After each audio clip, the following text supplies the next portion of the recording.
Hello guys, good morning all of you. आप सभी को सुप्रभात, गुड मॉर्निंग। तो आप सभी का स्वागत है हमारे चैनल के ऊपर यानी कि साइको प्रोफेसर। और हम स्टार्ट कर रहे हैं आज 1 अगस्त आपके मॉर्निंग में सुबेरे 9 बजे से हम स्टार्ट कर रहे हैं हमारा क्रैश कोर्स 2022। ठीक है, तो आज हम क्विकली एक बार हम रिकैप करेंगे।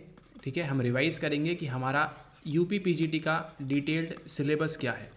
ठीक है, क्या क्या पढ़ना है इसको और हम किस प्रकार से अगले 30 से 35 दिनों में इस क्रैश कोर्स के अंदर आपको डिटेलिंग के साथ, ठीक है, जितनी भी हमसे हो पाएगी डिटेलिंग, उतनी डिटेलिंग के साथ आपका एक ब्रॉड समझ हम डेवलप कर सकें आपके इन नेक्स्ट 30-35 दिनों में। ठीक है, और अगर आप ये वीडियो पहली बार देख रहे हैं तो एक बार लाइक कर दीजिए, शेयर कर दीजिए एंड सब्सक्राइब भी कर दीजिए। और अगर आपने अभी तक ज्वाइन नहीं किया है तो प्लीज़ इसको जल्दी से जल्दी आप ज्वाइन करिए। ठीक है, क्योंकि ये वीडियोस आपको शेयर किए जाएंगे आपकी स्पेशल टेलीग्राम आईडी के साथ। ठीक है, स्पेशल टेलीग्राम आईडी आपको दी जाएगी, साथ ही साथ कुछ वीडियोस आपको मेल भी किए जाएंगे। ऑलराइट, तो इस बात का ध्यान रखें आप कि आपको मेल वीडियोस भी मिलेंगे और टेलीग्राम पे भी आपको वीडियोस मिलेंगे। ठीक है, तो इसके लिए आपको ज्वाइन करना 100% नेसेसरी है, 100% मस्ट है। इसके बिना आप इन वीडियोज़ को आगे फ्यूचर में एक्सेस नहीं कर पाएंगे। ऑलराइट, ओके, तो चलिए चलते हैं हम अपने मनोविज्ञान के सिलेबस के ऊपर। ओके, तो जैसा कि आप यहाँ पे सिलेबस देख रहे हैं, मनोविज्ञान 13, ये है आपके यूपी पीजीटी का सिलेबस। ओके, इस सीरीज़ को, इस क्रैश कोर्स 22 को हमने डिवाइड किया है 30 डेज़ के प्रोग्राम में। 30 डेज़ में हम स्टार्टिंग के 10 दिनों में कुछ चीज़ें पढ़ेंगे, नेक्स्ट हम अगले 10 दिनों में टारगेट सेट करके कुछ चीज़ें पढ़ेंगे, एंड देन अगले कुछ 10 दिनों में हम मोस्ट आईएमपी चीज़ें पढ़ेंगे। ठीक है, जिससे क्या हो, आपको हेल्प हो। साथ ही साथ अगर आप हमारे टेस्ट सीरीज़ में हैं तो जैसे ही आपका ये प्रोग्राम ख़त्म होगा 5 तारीख को, 5 सितंबर को, तो उसके बाद कुछ दिन के हॉल्ट के बाद हम आपके लिए लेके आएंगे टेस्ट सीरीज़। ठीक है, जिसको आप एक्सेस कर सकते हैं। 125 सवालों की सीरीज़ होगी वो। ठीक है, क्वेश्चंस मिलेंगे आपको सॉल्व करने के लिए, और वो जो सवाल होंगे आप ये लेक्चर 30-35 दिनों के बाद काफ़ी ईजिली उनको सॉल्व कर पाएंगे। ठीक है, ओके, सबसे पहले बात करें हम मनोविज्ञान में। मनोविज्ञान में हमको देखेंगे अर्थ। ठीक है, कि क्या जो हमारा मनोविज्ञान है, क्या ये केवल मन की बातें करता है। ठीक है, मन में ध्यान रखिए, मन में यहाँ पे आपका मस्तिष्क नहीं आएगा। ठीक है, मस्तिष्क नहीं आएगा। ठीक है, मन की बात करेगा, या फिर ये किसकी बात करेगा, या फिर आपके दिमाग की बात करेगा, मस्तिष्क की, जिसे हम कहते हैं दिल और दिमाग की सुनना। ठीक है, क्योंकि जो स्टार्टिंग से कंपटीशन रहा है साइकोलॉजी का, वो किस पे रहा है, वो रहा है आपके नेचर वर्सेस नर्चर। ठीक है, इस इंग्लिश में कहा जाता है नेचर वर्सेस नर्चर। हमेशा से इसकी ही लड़ाई रही है कि आप सभी जानते हैं मनोविज्ञान का उदय कहाँ से होता है। ये उसका उदय होता है आपके दर्शन के ऊपर से। ठीक है, तो दर्शन से जब उदय होता है, दर्शन में भी किसकी कहानी थी, नेचर या फिर नर्चर की। ठीक है, कि हम जो पैदा हुए उस वजह से हम एक प्रकार से एक्ट करते हैं, या हमारी जो सराउंडिंग्स है उसकी वजह से हम एक प्रकार से अपना बिहेवियर शो करते हैं या एक्ट करते हैं। ठीक है, तो हम समझेंगे मनोविज्ञान का अर्थ क्या है। इसमें से भी आपको 1-2 सवाल देखने मिलेंगे PYQs में। ठीक है, कि किस प्रकार से इसका अर्थ होता है। अब मनोविज्ञान की नेक्स्ट हम बात करेंगे परिभाषा क्या होती है। ठीक है, व्हाट इज़ मनोविज्ञान की परिभाषा। ठीक है, इसको हम समझेंगे कि मनोविज्ञान की परिभाषा क्या है। क्या ये केवल मन का खेल है, क्या ये केवल विज्ञान है, ठीक है, या केवल चेतना की बात करता है, ठीक है, या फिर केवल अवचेतन मन की बात करता है। ठीक है, क्या फिर हम बात करेंगे अगला, क्या ये फ्री विल की बात करता है ना, क्या ये मुक्त विचारों की बात करता है, ठीक है, या ये केवल व्यवहार की बात करता है। ठीक है, तो कई सारी परिभाषाएं हैं, और इन्हीं परिभाषाओं से क्या निकल के आता है, इन्हीं भाषाओं से हमारे पास निकल के आता है डिफरेंट स्कूल्स, है ना, अलग अलग स्कूल्स ऑफ साइकोलॉजी जो निकल के आते हैं वो इसी से निकल के आते हैं। ठीक है, कोई बात कर रहा है कि हम बिहेवियर पे ध्यान देंगे। ठीक है, अच्छा, इसकी स्टार्टिंग कब हुई थी, स्टार्टिंग हुई थी आपकी 1879 से, है ना, 1879 में इसकी स्टार्टिंग हुई। कहाँ पे होती है, आपके लिप्जिश जर्मनी में। मिस्टर कौन, मिस्टर आपके विल्हम वुंट, और इनके स्टूडेंट कौन थे, इनके जो स्टूडेंट थे उनका नाम क्या था, टिश्नर, है ना, एडवर्ड टिश्नर। इस बात का आप ध्यान रखें। ठीक है, तो इसी परिभाषा से देखिए, केवल कितना सा शब्द है परिभाषा, लेकिन हमने अभी इसके कितने डायमेंशंस देख लिए अलग अलग, है ना, तो इस बात का आपको ध्यान रखना है। इसी प्रकार से हम पढ़ाई करने वाले हैं आगे। ठीक है, तो परिभाषा देखेंगे, देन हम बात करेंगे इसके विषय क्षेत्र की, कि कहाँ कहाँ इसका विषय क्षेत्र है, क्या है। फिर हम बात करेंगे इसकी उपयोगिता की, है ना, यूजेस क्या है। ठीक है। क्या हम इसको स्कूल सेटिंग्स में इस्तेमाल कर सकते हैं, क्या हम इसको मेंटल हेल्थ के लिए या अस्पताल में इसका इस्तेमाल कर सकते हैं हम, ठीक है, या हम केवल इसका खेल में इस्तेमाल कर सकते हैं, ठीक है। क्या हम कह सकते हैं ये उपभोक्ता मनोविज्ञान में हम इसका इस्तेमाल कर सकते हैं, ठीक है। तो ये अलग अलग टाइप की उपयोगिताएं हैं, इनको देखेंगे हम। सबसे पहले जो हमारा आज का रात का जो लेक्चर होने वाला है, रात को जो आपको 8 बजे लेक्चर मिलेगा, ठीक है, उसमें हम देखेंगे इन सभी चीज़ों को, ठीक है। ओके, फिर हम बात करेंगे अगला नेक्स्ट फटाक से देखेंगे हम मनोविज्ञान की अध्ययन विधियाँ, ठीक है। कौन कौन सी अध्ययन विधियाँ हैं अलग अलग, इसमें एक्सपेरिमेंटल प्रायोगिक अध्ययन विधियाँ की बात करेंगे हम, निरीक्षण की बात करेंगे आपका ऑब्जर्वेशन से, ठीक है। जो साइंटिस्ट लोग हैं, जो साइकोलॉजिस्ट लोग हैं, क्या कर रहे हैं, वो केवल ऑब्जर्वेशन से, निरीक्षण से आपके व्यवहार के बारे में अलग अलग विधियों का प्रयोग कर रहे हैं। और फिर देखेंगे हम सैद्धांतिक अधिकल्प का अर्थ क्या है और उसका महत्व क्या है, ठीक है। सैद्धांतिक अधिकल्प का अर्थ एवं महत्व देखेंगे हम, ये देखेंगे हम अपने कल के लेक्चर में, है ना। नेक्स्ट लेक्चर में देखेंगे इसको हम कि इसका सैद्धांतिक अधिकल्प का अर्थ एवं महत्व क्या है। जितना हमको इस सिलेबस में दिया हुआ है उतना ही हम पढ़ेंगे इस सीरीज़ के अंदर, ठीक है। फिर नेक्स्ट हम देखेंगे अभिप्रेरणा, है ना, आपका जो मोटिवेशन है इसको प्रभावित करने वाले कारक, ठीक है। क्या कौन कौन से कारक हैं जो आपके मोटिवेशन को प्रभावित करते हैं, इसके अंदर हम देखेंगे। एक होता है आपका बायोलॉजिकल, ठीक है, बायोलॉजिकल होता है। एंड नेक्स्ट होता है आपका कौन सा, नेक्स्ट होता है आपका साइकोसोशल, यानी कि आपका होता है एक जैविक, है ना, और दूसरा कौन सा होता है, दूसरा आपका होता है मनोसामाजिक। जैविक में एक हमारा निमोनिक है HST, इसकी आपको ज़रूरत पड़ती है, ठीक है। साथ ही साथ आपकी एक स्टेट आती है जो हम नेट में पढ़ाते हैं होम्योस्टैसिस की, ठीक है। आपकी बॉडी को वापस आवश्यकता होती है पुनः उसी स्थिति में जाने की, ठीक है। तो ये सब देखेंगे हम किस प्रकार से अभिप्रेरणा को प्रभावित करने वाले कारक, ठीक है। और इन थ्योरीज को किसने दिया, आपकी जो ड्राइव थ्योरी है इसको किसने दिया, नीड फॉर अचीवमेंट जो है आपका, है ना, उपलब्धि अभिप्रेरणा, नीड फॉर पावर, सत्ता की भूख जिसे कहते हैं, है ना, पावर चाहिए आपको, नीड फॉर अचीवमेंट, पावर, इन सब की बात करेंगे हम, किसने थ्योरीज दी, ठीक है। इन सभी जो साइंटिस्ट हैं, जो साइकोलॉजिस्ट हैं, इन सभी की हम डिटेल में फ़ोटो देखेंगे, ठीक है। वो सब तो चले गए हैं लेकिन उनकी फ़ोटो देख के उनको याद करेंगे और उनके बारे में पढ़ेंगे कि क्या क्या चीज़ें इन्होंने बता के गए हैं हमको, ठीक है। तो ये देखेंगे हम अभिप्रेरणा को प्रभावित करने वाले कारक के अंदर। इसी में इंपॉर्टेंट जब बात करेंगे हम अभिप्रेत व्यवहार के प्रतिमान सामाजिक अभिप्रेरक क्या होते हैं, है ना, इसमें आपका सोशल साइकोलॉजी से थोड़ा सा पार्ट आएगा कि आपके सोशल मोटिव्स क्या हैं, ठीक है। जैसे बताया आपको पावर चाहिए, आपको अचीवमेंट चाहिए, है ना, आपको मनी चाहिए, पैसा चाहिए, ये सब बातें करेंगे हम इसके अंदर। साथ ही साथ इसमें हम मोस्ट इंपॉर्टेंट जिसकी बात होगी वो कौन है, वो है आपके मिस्टर अब्राहम मैस्लो, ठीक है, जो किस स्कूल से बिलोंग करते हैं, जो बिलोंग करते हैं आपके मानवतावादी स्कूल से, है ना, मानवतावादी स्कूल से बिलोंग करते हैं मिस्टर अब्राहम मैस्लो, जो बताते हैं कि आपको पहले कौन सी ज़रूरतों की आवश्यकता है, उसके बाद कौन सी ज़रूरतों की आवश्यकता है, उसके बाद कौन सी ज़रूरतों की आवश्यकता है। इस प्रकार से उन्होंने बताया है एक नीड ऑफ हायरार्की, ठीक है, कि पहले आप पहली सीढ़ी चढ़ेंगे, दूसरी सीढ़ी चढ़ेंगे, इस प्रकार से उन्होंने बताया है। उसको देखेंगे हम कि सामाजिक अभिप्रेरक क्या होते हैं, ठीक है। जब तक आप अपने पेट की जो आपकी भूख है उसको जब तक आप शांत नहीं कर सकते, ठीक है, तो आप जो लास्ट स्टेज होती है इसकी, ठीक है, जैसे मान लीजिए आपको योगी बनना है, जो लास्ट स्टेज होती है एक प्रकार से, अगर हम हिंदी कंटेक्स्ट में, भारत के कंटेक्स्ट में बात करें, योगी बनना, है ना, तो वो कब होगा, जब तक आप पहले अपना पेट तो भरेंगे आप, ठीक है, आप पहले जॉब पाएंगे, देन आप फिर क्या करेंगे, आप अपनी सिक्योरिटी देखेंगे। ये सब चीज़ें बात कौन करता है, ये सब बात करते हैं, सुरक्षा की बात करते हैं कौन, मिस्टर अब्राहम मास्लो, ठीक है। ये देखेंगे हम इसके नेक्स्ट लेक्चर में, ठीक है। फिर हम देखेंगे संवेग, सामान्य एवं जटिल संवेगात्मक अवस्थाएं, कौन कौन सी अवस्थाएं होती हैं, कौन कौन सी थ्योरीज दी गई हैं, ठीक है। अगर आप देखना चाहें तो ऑलरेडी हमारा एक कोर्स डला हुआ है UP PGT साइकोलॉजी कोर्स, तो उसमें भी आप एक्सेस करके आप लाइन से वीडियो है उसको देख सकते हैं, ठीक है। तो वहाँ से भी आपको आइडिया लग जाएगा कि कौन कौन से, वहाँ तो काफ़ी डिटेल में बात की गई है, ठीक है, तो उसको देख सकते हैं आप उतनी डिटेल्स के साथ कि वहाँ पे कौन कौन सी थ्योरीज़ की बात की गई है। स्टार्टिंग कहाँ से होती है, स्टार्टिंग होती है मिस्टर डार्विन से, है ना, डार्विन की थ्योरी आती है, फिर जेम्स लैंग, अलग अलग थ्योरीज आती जाती हैं, तो इनको आप देख सकते हैं उसके अंदर, ठीक है। फिर हम देखेंगे संवेग एवं शारीरिक परिवर्तन, मोस्ट IMP, है ना, मोस्ट IMP हो जाता है आपके लिए कि आपका जो इमोशन आप महसूस कर रहे हैं, आप जो संवेग महसूस कर रहे हैं, उसी के साथ साथ आपका CNS, सेंट्रल नर्वस सिस्टम में क्या हो रहा है, आपके पेरिफेरल नर्वस सिस्टम में क्या हो रहा है, ठीक है। ये जो सिस्टम्स हैं इसको हिंदी में क्या बोलते हैं उसको भी हम देखेंगे, ठीक है। तो इन सब में क्या हो रहा है इसको आप ध्यान रखें, ठीक है। फिर हम देखेंगे संवेग की सैद्धांतिक विवेचनाएं, कौन कौन सी थ्योरीज जो दी गई हैं अलग अलग, उसकी हम बात करेंगे, ठीक है। फिर हम देखेंगे संवेग के सिद्धांत, संज्ञानात्मक कारक एवं संवेग। यहाँ पे मतलब आपकी जो थ्योरी है मिस्टर शाक्टर सिंगर की वो आ जाएगी, क्योंकि वो बताते हैं आपके कॉग्निशन के बारे में, ठीक है, कि आप जो भी इमोशन महसूस कर रहे हैं उसके पीछे कहीं ना कहीं आपके संज्ञान में, आपके बैक एंड में कुछ चीज़ें चलती रहती हैं जिसकी वजह से आप कुछ विशेष संवेग महसूस करते हैं, ठीक है। ओके, तो ये चलेगा हमारा कुछ दिन, ये टॉपिक्स चलेंगे यहाँ तक, ठीक है। देन ये कहेंगे हम M1 के अंदर, है ना, ये आएगा आपके M1 के अंदर, ये है इतना आपका मॉड्यूल 1, ठीक है।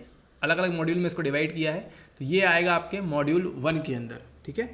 फिर नेक्स्ट हम देखेंगे अगले मॉड्यूल में जो चलेंगे हम, इसके बाद पे बात करेंगे हम प्रत्यक्षीकरण की, ठीक है। आपका जो परसेप्शन है, सीधा सीधा सवाल उठा के रखा है इसमें आपका कि आपका जो ट्राइक्रोमेटिक थ्योरी है ना, कलर की ट्राइक्रोमेटिक थ्योरी है, उसके सिद्धांत के बारे में आपको PYQs में देखने को मिल जाएगा, ठीक है। तो प्रत्यक्षीकरण की बात करेंगे हम, व्हाट इज़ परसेप्शन, ठीक है, परसेप्शन क्या होता है उसके बारे में हम देखेंगे। साथ ही साथ यहाँ तक आपका चलेगा M1, इसको आप नोट करते चलिए। फिर हम देखेंगे अवधान, है ना, अटेंशन क्या होता है उसको कवर करेंगे, व्हाट इज़ अटेंशन। फिर हम देखेंगे प्रत्यक्षीकरण का स्वरूप, किस प्रकार से स्वरूप है। गेस्टाल्टवाद की मान्यताएं क्या है, ठीक है, गेस्टाल्टवाद की शुरुआत कहाँ से होती है, मैक्स वर्ट हाइमर से, ठीक है। इन्हीं के साथ साथ कॉफका थे और एक और व्यक्ति थे, इन 3 लोगों ने मेनली गेस्टाल्ट की नींव रखी, ठीक है। तो गेस्टाल्टवाद की मान्यताएं क्या हैं आपके परसेप्शन को लेके, ठीक है। इसी के अंदर आपको PGT में उतना तो नहीं पूछता है, ठीक है, आई की फंक्शनिंग के बारे में, ईयर की फंक्शनिंग के बारे में, आपकी आँख कान की फंक्शनिंग के बारे में, बट फिर भी हम थोड़ा सा उसको ऊपर से हम देख लेंगे, समराइज कर लेंगे उसको, ठीक है। फिर देखेंगे हम प्रात्यक्षिक संगठन के नियम, कौन कौन से नियम दिए हुए हैं, 4-5 नियम दिए हुए हैं, कौन कौन से नियम होते हैं। फिर हम देखेंगे प्रेम अवधान का स्वरूप, ठीक है, ये क्या स्वरूप होता है एवं इसकी क्या विशेषताएं हैं, ठीक है। ये जो टॉपिक है आपको कहीं नहीं मिलेगा बुक में, तो इसको हम देखेंगे कि प्रेम अवधान, ठीक है, लव अटेंशन जो बात हो रही है यहाँ पे, इसका क्या स्वरूप है। फिर चयनात्मक अवधान के निर्धारक, ठीक है, आपका जो सेलेक्टिव अटेंशन होता है, सेलेक्टिव अटेंशन, ठीक है, इसके निर्धारक क्या हैं उनको हम देखेंगे। साथ ही साथ फिर हम देखेंगे आपके स्मृति के मूल प्रक्रम, स्मृति का मापन, विस्मरण को प्रभावित करने वाले कारक, स्मृति के प्रकार, ठीक है, यानी कि मेन बात होगी इसमें आपकी मेमोरी की, ठीक है। मेमोरी में क्या क्या होता है आपके, मेमोरी सिस्टम, STM, LTM, ठीक है। इसमें आपका रिट्रीवल फेलियर, है ना, विस्मृति जिसे हम कहते हैं कि आप रिट्रीव नहीं कर पा रहे हैं अपनी मेमोरी के अंदर से, तो उसको भी देखेंगे हम इसके अंदर। फिर हम देखेंगे अगला जो इम्पोर्टेंट निकल के आता है हमारा, वो है आपका, यहाँ तक चलेगा आपका प्रत्यक्षीकरण से लेके यहाँ तक, ये चलेगा आपका M2 के अंदर, ठीक है, मॉड्यूल 2 के अंदर चलेगा आपका ये सारे टॉपिक्स, ठीक है। पहला मॉड्यूल कौन सा था, M1, आपका यहाँ से लेके संवेग तक, ठीक है, और फिर प्रत्यक्षीकरण से आपका स्टार्ट होगा M2, ठीक है, मॉड्यूल 2 स्टार्ट होगा। देन स्टार्ट करेंगे हम मॉड्यूल 3, इसमें हम बात करेंगे आपके अधिगम से, अधिगम सीखना, अधिगम को प्रभावित करने वाले कारक कौन से हैं, है ना, इसमें आयु एवं परिपक्वता का क्या रोल है, ठीक है, एज के अकॉर्डिंग क्या होता है, वो सब देखेंगे हम। इसमें हम देखेंगे इंपॉर्टेंट साइंटिस्ट के नाम, साइकोलॉजिस्ट के नाम, पावलोव मिस्टर, ठीक है, मिस्टर पावलोव की बात करेंगे हम, स्किनर की बात करेंगे, जो आपकी कंडीशनिंग होती है, अनुबंधन, प्राचीन एवं नैमित्तिक प्रयत्न एवं भूल द्वारा सीखना, इसमें हम देखेंगे ट्रायल एंड एरर मेथड के अंदर कि क्या क्या होता है इसके अंदर भी, ठीक है। फिर देखेंगे अंतर्दृष्टि अधिगम, आदत का निर्माण, किस प्रकार से हम हैबिट्स का निर्माण करते हैं, इसमें भी किसी ने थ्योरी दी है, उसको भी हम देखेंगे, एवं आदत को प्रभावित करने वाले कौन कौन से कारक हैं उसको देखेंगे हम, ठीक है। देन नेक्स्ट हमारे पास आता है इंपॉर्टेंट व्यक्तित्व, तो जितने भी हमारे पास पर्सनैलिटी है ना, पर्सनैलिटी की बात करें हम व्यक्तित्व की, तो जितना भी बताया गया है हमको इंडियन कंटेक्स्ट में, ठीक है, वेस्ट में, ठीक है, और भी कहीं कहीं अगर बताया है पर्सनैलिटी के बारे में, जो हैं शेल्डन, क्रैशमर, जितने भी लोग हैं, जितना ने भी बताया है व्यक्तित्व के बारे में, अलग अलग टाइप से जिन्होंने बताया है, उन सभी टाइप को हम इसके अंदर कवर करेंगे। व्यक्तित्व का स्वरूप भी हम कवर करेंगे, साथ ही साथ व्यक्तित्व के निर्धारक, है ना, क्या हैं इसके निर्धारक आपके व्यक्तित्व के, उसको भी हम देखेंगे कि पर्सनैलिटी के निर्धारक कौन से हैं, क्या आप जेनेटिक मिलता है, आपको वंशानुक्रम मिलता है, वातावरण से आप पर्सनैलिटी डेवलप करते हैं या संस्कृति से डेवलप करते हैं। इसी के साथ साथ पर्सनैलिटी विकास की अवस्थाएं कौन कौन सी दी हुई हैं, है ना, इसको देखेंगे हम। फिर अगला देखेंगे हम, ये आ जाएगा आपका किसके अंदर, ये आ जाएगा आपके M3 के अंदर, ठीक है। ये जो ग्रीन वाला आपको दिख रहा है, ये किसके अंदर आएगा, यहाँ से लेके ब्लू से लेके ये ग्रीन तक, ये चलेगा आपके M3 के अंदर, है ना, मॉड्यूल 3 के अंदर चलेगा आपका ये यहाँ तक, ठीक है। ओके, अब बात करते हैं अपने M4 की, मनोवैज्ञानिक परीक्षण, ठीक है। इसके अंदर आपके कौन कौन से दिया हुआ है, शाब्दिक, M1, M2, M3 नोट कर लिया आपने, वेरी गुड, ठीक है। यहाँ से चलेगा आपका, स्टार्ट होगा आपका M4 मॉड्यूल 4 मनोवैज्ञानिक परीक्षण, मोस्ट IMP, है ना। इसमें आपका शाब्दिक परीक्षण किस प्रकार से होते हैं, निष्पादन किस प्रकार से होता है, आपका सिंपल आपको RIT रॉरशार्च पूछा गया है आपसे एग्जाम में, आपसे टेट पूछा गया है, ठीक है, आपसे वर्ड एसोसिएशन टेस्ट वैट भी पूछा हुआ है, ठीक है। निष्पादन वृद्धि परीक्षण कौन कौन से होते हैं उसको हम देखेंगे, फिर हम देखेंगे सामूहिक एवं व्यक्तिगत परीक्षण, मतलब आपका परीक्षण जो होने वाला है वो किस में होगा, वो आपका सामूहिक, आपका ग्रुप में परीक्षण होगा और आपका पर्सनल परीक्षण भी होगा। परीक्षण की सावधानियां कौन कौन सी हमको इस टेस्ट के दौरान सावधानियां बरतनी चाहिए, ठीक है। निर्देशन भारतीय परिवेश के अनुकूल शैक्षिक, व्यावसायिक तथा व्यक्तिगत निर्देशन, किस प्रकार से हम एजुकेशन शैक्षिक रूप में, व्यावसायिक ऑर्गेनाइजेशन के रूप में और व्यक्तिगत पर्सनल रूप में हम किस प्रकार से निर्देशन करेंगे, ठीक है, गाइडेंस करेंगे। उत्तर प्रदेश में निर्देशन सेवा की दशा सुधार के उपाय, तो सबसे पहले देखेंगे हम यूपी है क्या, ठीक है। M4 में आपको काफ़ी मज़ा आएगा M4 के अंदर, क्योंकि यूपी की बात करेंगे हम, ठीक है। यूपी का हम नक्शा देखेंगे, ठीक है, यूपी का नक्शा देखेंगे, आपको सारे आपको जितने भी ज़िले हैं सब याद करा दिए जाएंगे आपको यूपी के नक्शे के द्वारा, ठीक है। जो यूपी में घूमेंगे हम, कहाँ पे सारनाथ है, कहाँ पे क्या है, और भी जो चीज़ें हैं, लखनऊ कहाँ है, कानपुर कहाँ है, ये सारी चीज़ें हम क्या करेंगे, भ्रमण करेंगे मेनली, ठीक है। भ्रमण करेंगे हम इस सीरीज़ के अंदर M4 मॉड्यूल के अंदर, जिसमें आपको यूपी का आपको फ्री में टूर कराया जाएगा, ठीक है।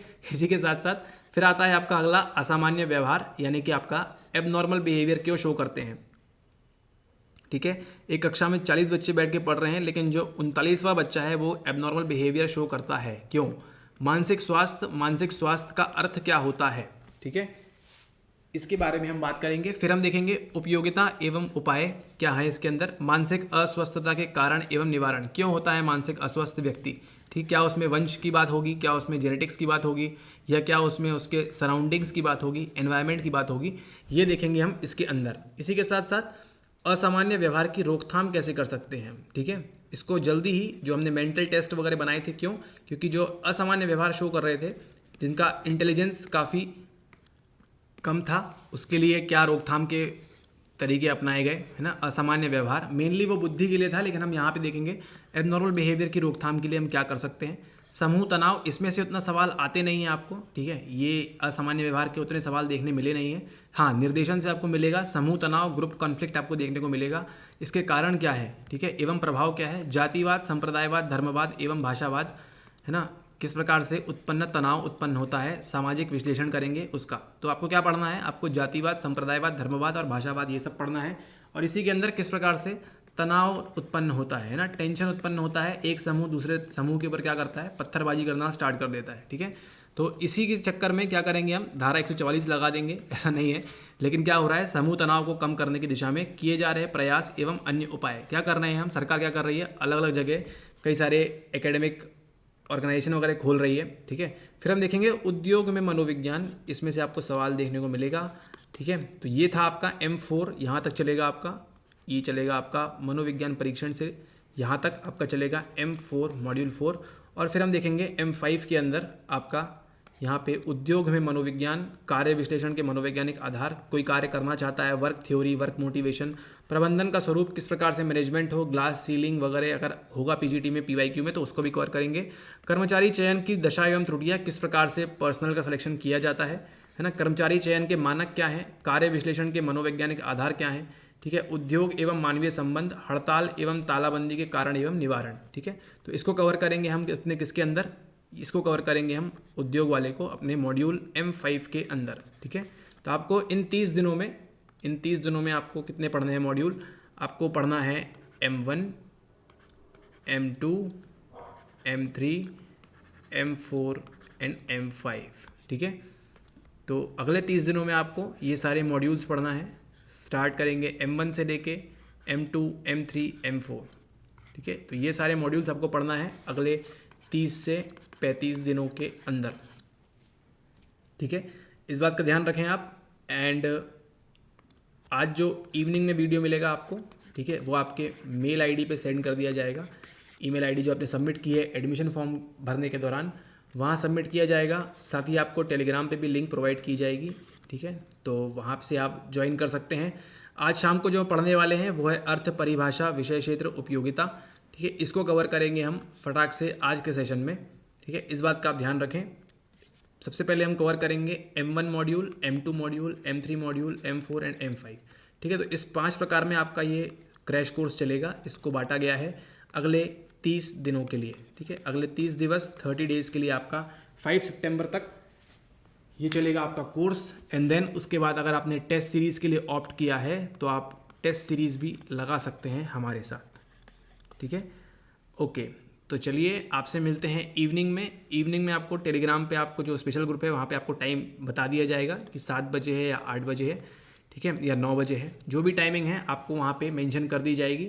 एंड देन आप इस लेक्चर का आनंद ले सकते हैं। ठीक है, ओके, शाम का जो लेक्चर होगा लगभग 1 से 1.5 घंटे का होगा। तो सारे काम धाम छोड़ के बैठिए और ये लेक्चर को एंजॉय करिए एंड नोट्स बनाते रहिए। Alright, okay, see you soon everybody. Again ये आपके 20 मिनट है ना, शाम की तैयारी करिए, बढ़िया खाना पीना खा के बैठिएगा। 1 से 1.5 घंटे का सेशन चलेगा, तो नोट्स वगैरह बनाते रहिएगा उसी दौरान। एंड उसके बाद आपको ये टॉपिक में से इस परीक्षा के लिए पढ़ने की ज़रूरत नहीं पड़ेगी, इस बात का आप ध्यान रखें। Alright, okay, see you soon, period.